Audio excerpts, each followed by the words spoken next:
It's 1049 The X, another at home exclusive. I'm live in the 1049 The X studio with Badflower. What's up, guys? What an intro! Hey, right? Wasn't that awesome? Like, I want to get into a fight. Yeah, I know it doesn't sound too much like you guys, but it's the generic one that we have. So how's it going? Oh, we're generic. Worse now. No. It seemed like you put so much work into that. Like, we hired this guy to score it, and he did this.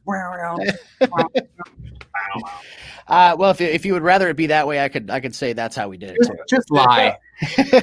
Next time, I'll just lie. So why don't you guys first start? Go introduce yourselves individually. I'm Alex. I'm Anthony. I'm Josh. I'm also Alex, and I party. We're Badflower. All right, what's going on, Badflower? So check this out. Josh, you recently drove across the country to move. You moved to Nashville? You know, I didn't drive across the country with the intention necessarily of moving, but now that I'm here, I drove his car across the country because he moved here, and I was like, I'm coming out to Nashville. I don't like flying to begin with, and I was like, that would be kind of nice. Like, I'll drive your car out. I stuffed all of his guitars in there, and then his air conditioning died halfway through, so then it was like a miserable trip. How old is this car? Sorry? How old is this car? It's a 09. Okay. It was just time. It just went out. And also, I was like blasting it through like Arizona heat, like 115. The car's overheating to begin with. I think it just died. Lost a little of the compression there. I get it. So you're in Nashville now? We're all in Nashville now, and now I'm gonna move here. Oh, okay. You want to make the official move there? Is there? Where did you move from? Los Angeles. Okay. So what's the benefits being in Nashville versus LA? I can afford to live. Yeah, I guess I should have seen that answer coming. Yeah. Orange. The sky isn't orange. I'm not worried about my house catching on fire. People are nicer. No state and income tax. Yeah. And it's also the fact that one big selling point somebody was telling me is the fact that there's an international airport here, which there's only so many airports, like There's only a few. Yeah, I know, but there's only a few airports that you can fly direct to London. And, just that easily. And Nashville is one of them. So it's like, that's one of the biggest things. If you had to, because we fly a lot and we play a lot of shows overseas, and it's been nice being in LA because you can fly direct, out of all these places. Nashville's even nicer. It's an even quicker trip. And there's got to be worse places to live for a musician too. Oh, it's like the best place to live for a musician. That said, I don't care as much about the community. I think Joe does. Joe, you like your friends, and you can like do co-write. You don't like your friends? No, it's not that I do a lot of my musical work. I like my time alone, and I want to be secluded. And so I want to buy property, or at least have access to property in Nashville where I can like be as loud and obnoxious as I want at like 3 a.m. and not bother anybody. And I can't have that in LA. And also, our label is here. Our business manager is here. We have a lot of everyone's friends here, and bus companies are genuinely. Yeah, when you leave for a tour, we usually have to here. like commute somehow to somewhere first, like Nashville or somewhere more central in the country, and then It get makes a more bus. sense. It's just all better. It's better for our life. Well, good, man. I'm assuming you're happier there then. Yeah, much happier. Very good. Very good. So the song 30 is out right now. We've been cranking it on 1049 The X here in Rockford. So the song is about turning 30, or at least centrally about that. And forgive me for assuming, but you don't seem too happy about having turned 30. I know, it's the best. It's so fun. I love it. I was gonna say, if you have problems with being 30, let me tell you what, it only gets better from here, man. Sooner or later, your back feels better than it did when you were. So sooner or later, nothing hurts. It's awesome. Yeah. Oh, BS. I can't wait for that. No. So tell me about 30. How did it come about? We were born in 1990. Well, your 30 parents years got later. together. Here we are. Kara and Morrow. Kara's like Kara and Morrow. Well, Joey's dad climbed on top of his mom. He climbed. That's how it happens. He didn't just fall. He didn't just fall. Wow, that was I think that's how the usual human being story starts Thanks, out. guys. It was a great interview. Parents to your kids. Here's the birds and the bees. Stop. Your parents out. climb on top of each other. They climb. That's so funny. No, this we knew the Milestone birthday was coming up. At least Joe and I did. Anthony's been 30 for like 80 years. 8 years. I've been stopped aging. So his Well, back does hurt. Yeah. I knew the Milestone birthday was coming, and it's a weird age to be when you're in this line of work, because it always sort of feels like there's an expiration date on it, even though there isn't. You know, like you can do this forever, and there are plenty of like old rockers who are still doing it and people love them, but it feels like it's something that I've just been nervous about, hence the opening of the song being that it's the lyrics. Something I've been nervous about for a while. Like, I'm afraid of aging. I like my youth. I like feeling like I get to be a voice of a younger generation. And it's like, well, you can't be that forever. Right. You guys don't seem like you're 30. I mean, if I listen to your music, watch your music videos, I wouldn't have put you guys at 30. I would have put you guys in your mid 20s, so I wouldn't worry too much about the expiration date. No, I know. We're extremely immature. Not what I meant, but I just mean you don't present yourselves in that way, man. You guys seem like you have a lot of years ahead of you. That's what I'm saying. Thank Like you. teenagers with back problems. You know what I found out today? That the Fresh Prince of Bel-Air is 30 years old as well, too. The first episode of that show was today, 30 years ago. So how does that make you feel? Great. I bring it up because it segues me into the 90s, actually. You guys remind me a lot of a 90s band. I don't know how much of your influence comes from that. But, when I hear your songs, it makes me think of the bands I listened to growing up, especially the song Heroin. For some reason, to me, that sounds like it could have been a Nirvana song. You know what I mean? It's got that feel. It's got that kind of grit to it. And I wonder if that kind of thing plays into when you're creating music. Do you go for a sound like that, or is that just what comes out of you? No, yeah, it's whatever happens naturally. Sure. We like that music a lot, Yeah, so obviously it's going to come out. Uh-huh. Yeah. We saw you guys at the Apollo Theater here in Belvedere, October 2018. I think it was. You guys were in support of From Ashes to New. Wow.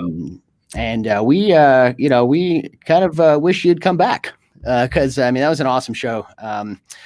My wife and I actually left that show talking more about you guys. We love From Ashes to New, but we actually were talking about Badflower for the majority of the night that night, because you guys really, how do I say, you put forth something that you guys sound like your album, which is a good thing, but also your album exponentially more powerful. So I guess my question is, what's the secret to delivering something that somebody who loves your album is going to appreciate live, as opposed to just duplicating? There's no secret to it. I think just do your best. I don't know. I don't know. I don't have. You mean like how to make it come off live? Yeah, like how do you have that? Well, not just the same way, but like how to make it even larger and bigger. I mean, have a good sound guy for one. Yeah. But I don't think we had one on that tour, so you just heard whatever the house guy did. Yeah, it sounded like the album. I don't know, growing up for me, going to concerts, it was always like, well, they didn't sound like the band I know. You guys did, which, Well, you know what I think is more important than just the sound? Obviously, you have to rehearse and you have to sound good and don't, drink too much and be hungover on stage so you can't perform well, unless it's part of your act, in which case, have fun. I think it's so much more about your energy and your attitude and your facial expressions and your vibe and the things that you say between songs. That stuff is really just as important to me as the actual performance, because that's what's really sort of selling the entire movement of whatever it is your band is. You can be a band and just have kind of decent songs and then say thank you when you're done playing one song and then go into the next song. And I don't personally, I like to see the personality of the person who wrote these songs really in front of my face, or a group of people. And I think without really trying, we just end up being that way. You have to own up to what you're singing about. Yeah, you just have to be genuine. And I think that's authenticity is that's the most important thing to us when it comes to songwriting. We don't really care. Does it sound like rock? Is it going to make sense for radio? Does it sound like, we don't really care about any of that. We care more, is it authentic? Does this make sense to where we're at now? Is this something, or does this sound like we're trying to write a song like that band's song because we like that band's song? And as long as you're writing authentic music, it's a lot easier to carry that character on throughout your live show, I think. No, that's good. Being real. Badflower being real on stage, and I think that answers the question. That is the secret. Definitely. I want you guys' Twitter page. And your display name is just an avocado emoji. So who's the avocado guy in the band? I mean, I'm responsible for this. Are you an avocado eater, or is that just a joke? It's not a joke. Avocados are never a joke. Well, I mean, like, are you vegan? My Yeah. wife is a vegan, and we go through a lot of avocado. Yeah. A lot. Okay, good, man. Good. Alex and I are both vegan. Yeah, that's good. It's an interesting lifestyle. It's a little bit difficult to get used to, but Right one, but I'm not here to lobby for the vegan. Oreos time and I don't eat Oreos all the time. I eat Oreos half the time. Oreos and French fries, my friends. That's depending on how they're cooked. Now you have to think about how they're cooked, what kind of oil they're cooked in. If they're cooked in fat, you can't have them. You know, there's all kinds of rules. Yeah, there is. Good, man. So next, future plans for Badflower. What do you got coming up? Nothing. We're gonna break up.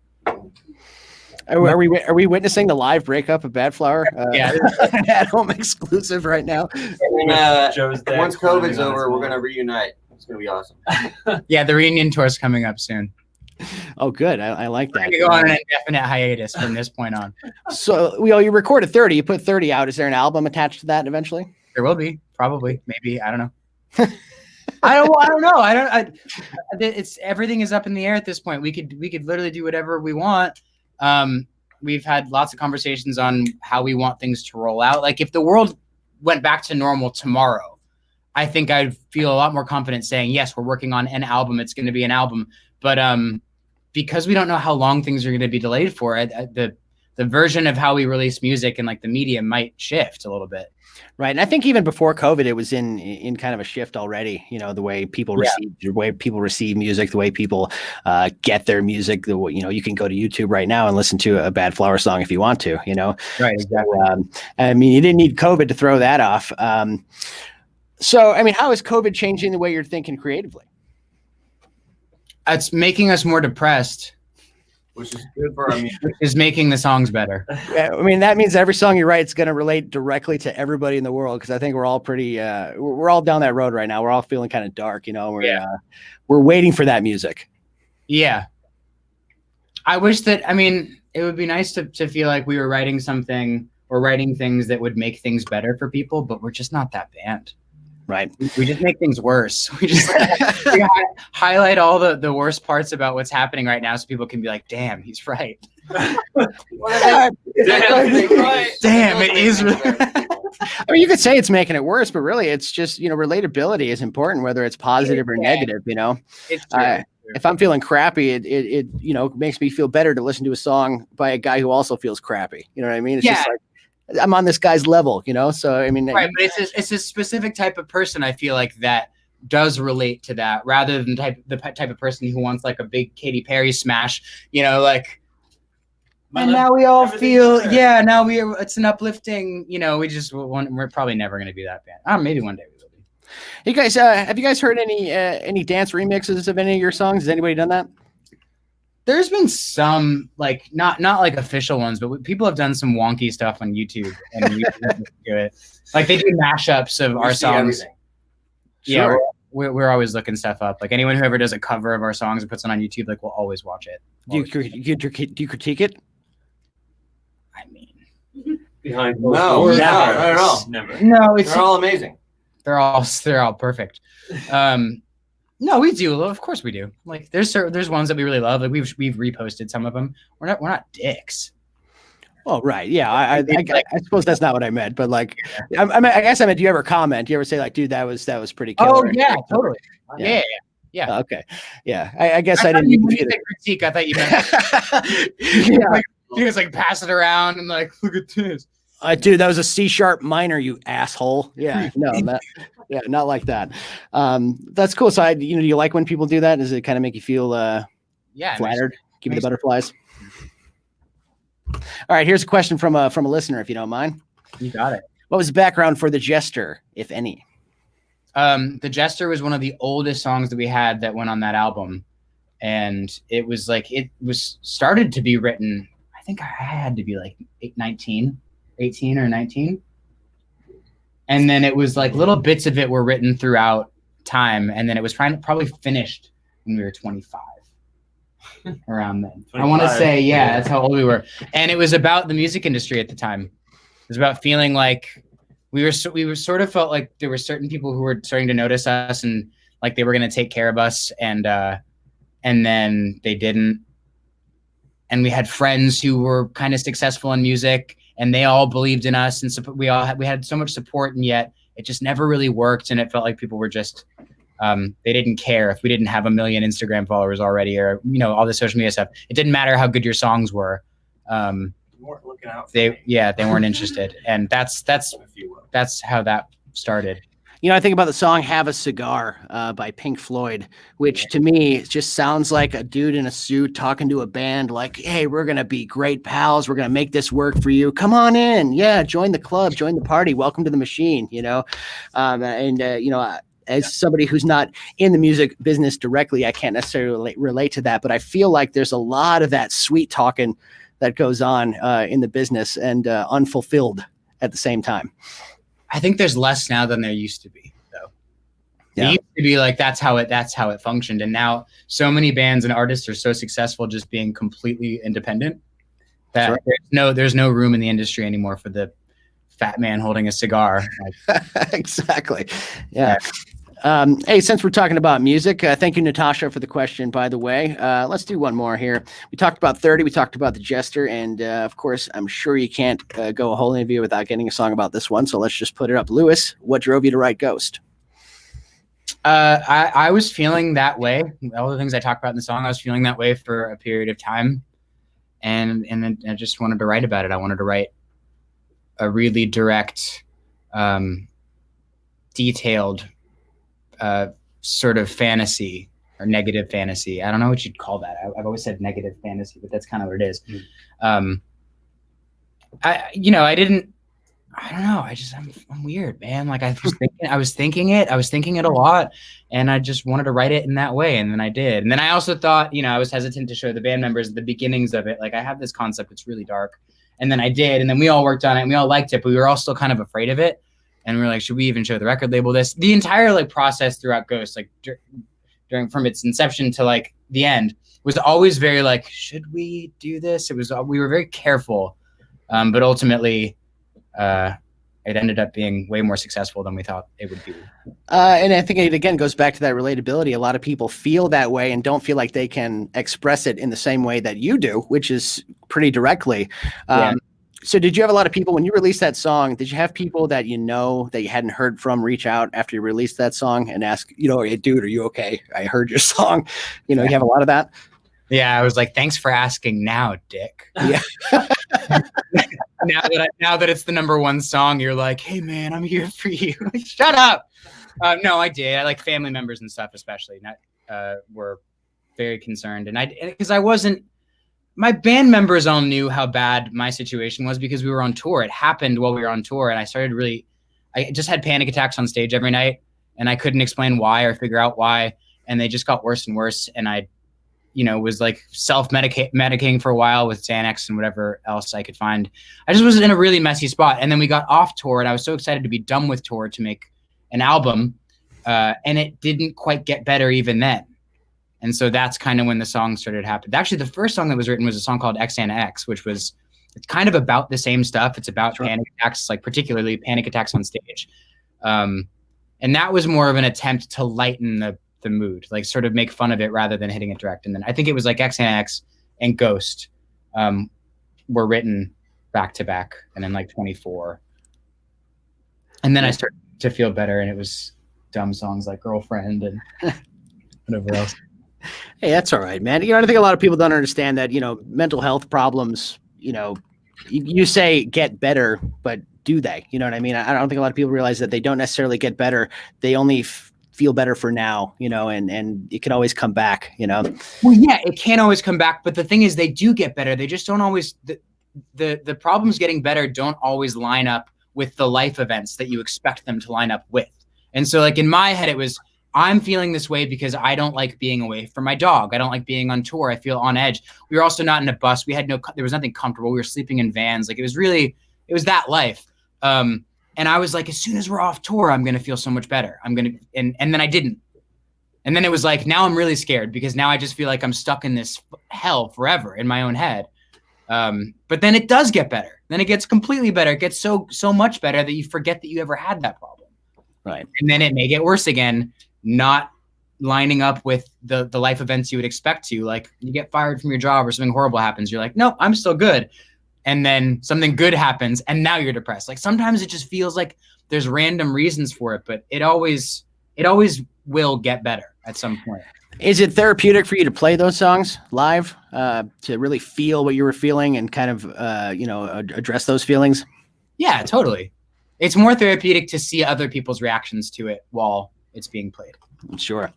Chris, go ahead. Sorry. And just you could see how important it is for people and how much it's helped so many people, which is not something that we ever set out to do, but it was just this, byproduct of what we had done. And that's great. It's got to be a great feeling. Chris had a question that kind of relates to that. Chris says, okay, well, first, I think he worded this incorrectly. What is one of your own songs to play live? But he, again, after that, put favorite. So I guess we're looking at one of your favorite songs to play live of your own.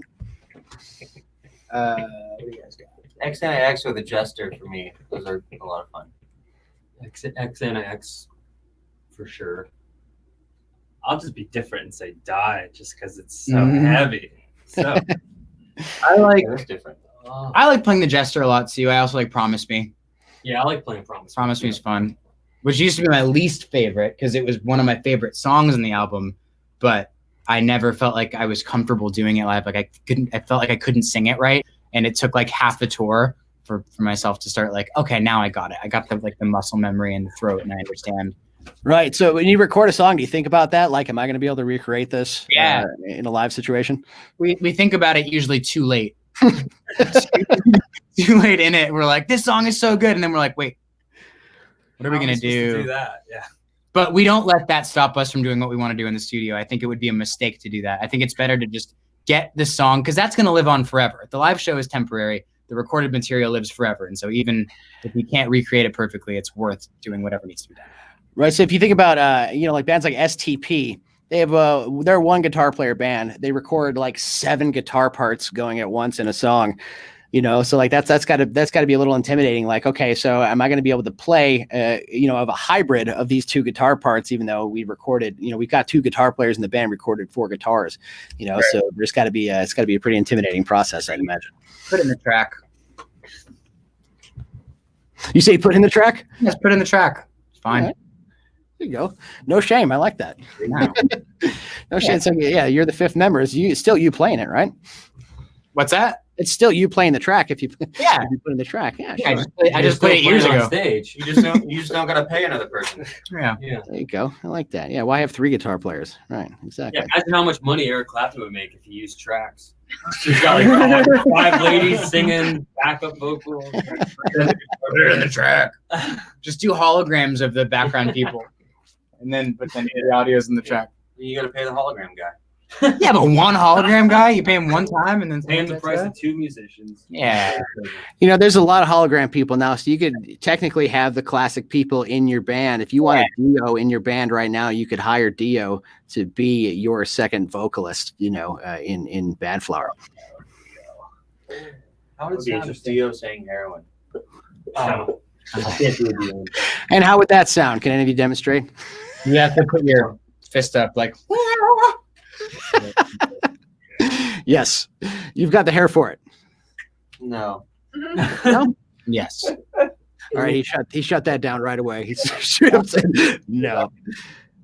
All right, guys. Hey, I've taken up enough of your time here. I realize I'm actually over what I was supposed to do. So thank you for spending time with us today for another At Home Exclusive. Thank you to listeners for providing questions for you guys. At Badflower on Twitter, badflowermusic.com.